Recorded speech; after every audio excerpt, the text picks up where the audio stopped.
Gabi sa tanan, dagang salamat yung panahon para sa atong buluhaton na nakita sa mga Salmo 29. Ang tingog ni Jehovah diha sa bagyo, Salmo de David. Ihatag ninyo kang Jehovah o kamo nga mga anak sa gamhanan.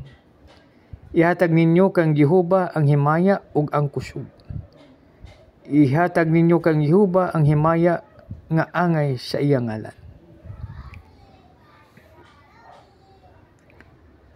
Simbahan ninyo si Jehovah sa katahom, sa pagkabalaan.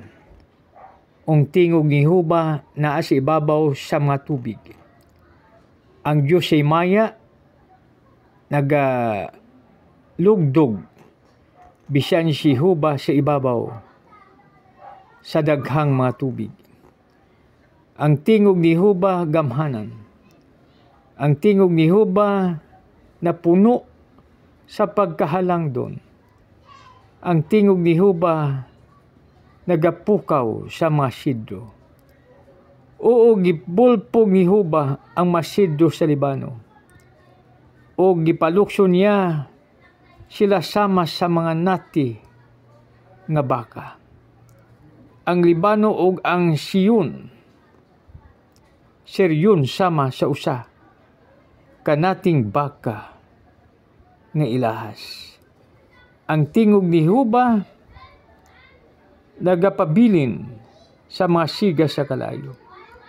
Ang tingog ni Jehovah nagauyog ang kamingawan ni Jehovah. Nagauyog sa kamingawan sa Kades.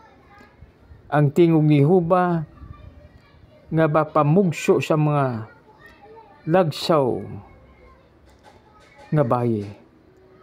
O ginakasan niya ang makakalasangan o sa sulod sa iyang templo. Ang satag sa kabutang, nagiingon himaya. Si Jehovah milingkod ingon nga hari sa ibabaw sa luno. Oo, si Jehovah nagalingkod sa mga hari sa walay katapusan. Si Jehovah magahatag og kusog sa iyang katahuan. Si Jehovah panalangin sa iyang katawan sa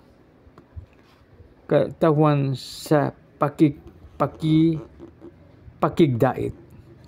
Mga Salmo de David, Kapitulo 29. Daghang salamat.